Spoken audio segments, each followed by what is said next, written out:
A long time ago, in the kingdom of Kangju, there was a cryptic tree called the Tree of Life which served as the life of the whole kingdom. The tree which was the one who gave happiness, prosperity and tranquility to the kingdom had one condition in exchange.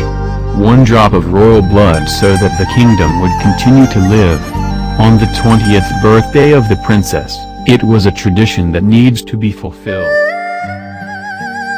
2 days prior, the people were all busy preparing and beautifying the kingdom.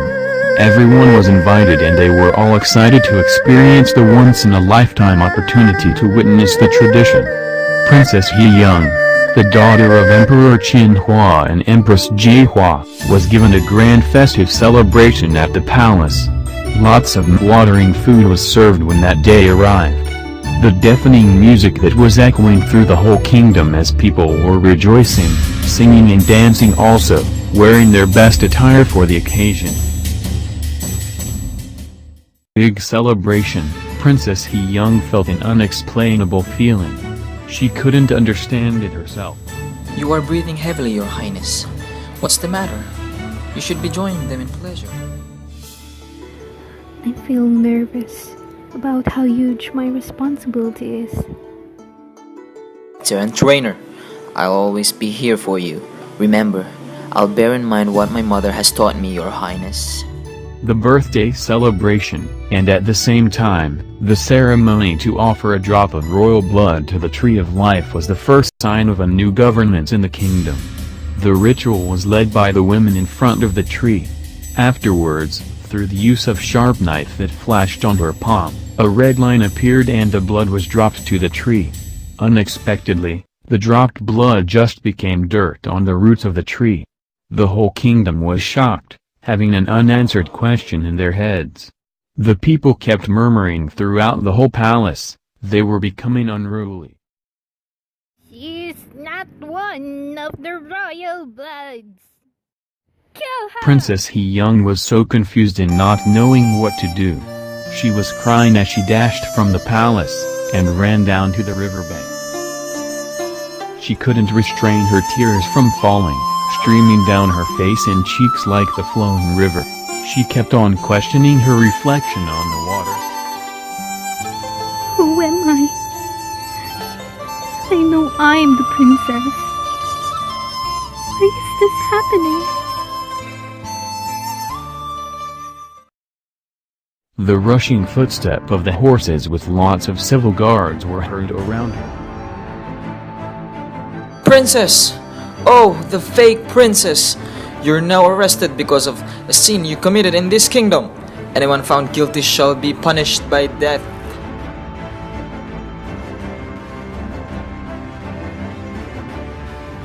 I'm not going with you. I didn't commit a sin. Let her go! Stop this fight!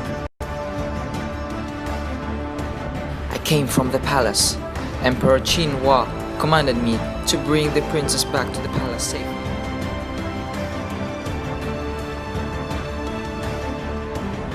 Your Highness, let's go back to the palace. They are ready. Ji Kangde patiently waited for the princess at the door of the hall. After an hour, Princess He Young came out with a furtive look. Princess, what did they say? Ji Kangde, help me to find the real princess, the heiress of this Kangju kingdom. If we find her, they would spare me from death. But the whole kingdom was huge. It is impossible to find her here, as 20 years had passed. The real princess has a mark of a tree, like this. It's a one-of-a-kind mark that only royal blood could have, and a sign that she was the heiress. From that day forward, Princess He Young and Ji Kangde went on a journey to find the real princess. One man told them to go to the mountain of Sinbi and find the beautiful lady who was living there, that she had a unique power. They went to the tower, but when they reached it, it was about evening. They were surprised that the beautiful lady had turned into a monster. The princess challenged the monster to fight her to know if she was the real princess. As they fought, Princess He-young fell asleep as the monster had cast a spell on her. Ji Kangdae couldn't leave the princess in defeat, so he was the one who continued the battle. He was the mightiest and strongest, which was also engraved on his name. Eventually, he defeated the monster, which turned back to being a lady. Princess He-young woke up from a deep sleep as the spell went gone. They were hungry and they grabbed something from their backpack.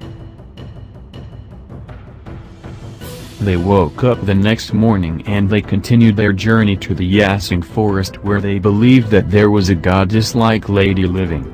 After several hours of walking, they reached their destination. A pretty, young, and angelic face named A-cha came out to welcome them. Princess He-young noticed the tree mark like the mark of the Empress Jaehua. She also noticed the skeletons of animals and skulls which were displayed and decorated A-cha's house. Princess He-young didn't seem to have a doubt that A-cha was the real princess because A-cha was kind and hospitable. She let them stay in her house. Your Highness, I think she's not our target. She possesses everything that marks the real heiress. Are we going to challenge A-cha? There's no need to challenge her. I'm pretty sure she's the heiress. What is that for, Princess? No! Ung and Ji Kangdae journeyed back to the palace together with A-cha. The emperor announced that Princess He-young found A-cha, the real heiress. They were glad to hear the announcement because as time passed, the kingdom was falling, loneliness covered the whole palace and their natural resources were exhausted. Only the royal blood could make it live again. As soon as they reached Kangju, the crowd was gathered at the center where the Tree of Life was located. Women immediately conducted the ritual. There was no other princess but me. What are you doing, Princess? If I will not be the one, no one will.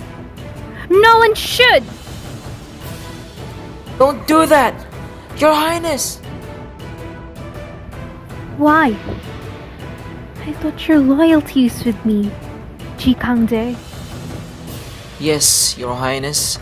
My loyalty is yours, and my loyalty also belongs to this kingdom. But you are being treacherous. The battle went on between Ji Kangdae and Princess He-young. They were both strong and powerful, but the crowd was amazed at Ji Kangdae. He became more powerful and undefeated. The fight ended when his sword was an inch away from the princess' neck. She was caught off guard. Continue the ritual!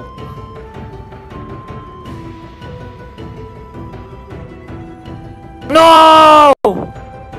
Ji Kangdae ran faster and covered A-cha from being hit. Princess He-young was too late to realize that her sword pierced into the body of Ji Kangdae. Everyone was shocked at what happened. She couldn't believe she had stabbed her brotherly friend and her. The blood of Ji Kangdae gushed forth to the Tree of Life. A few minutes later, the tree went back to its original color and form. The fruits and trees in the whole kingdom was alive again, which means that there was new governance. He was one true royal blood. He was the sole heir, the lost child of the emperor and the empress. Moments later, Ji Kangdae breathed and opened his eyes. He was reborn and he would be the emperor soon. The Tree of Life was live again. The happiness, prosperity and tranquility of the Kangju kingdom has been regained because of the royal blood of Ji Kangdae. And that is the epic of the lost blood.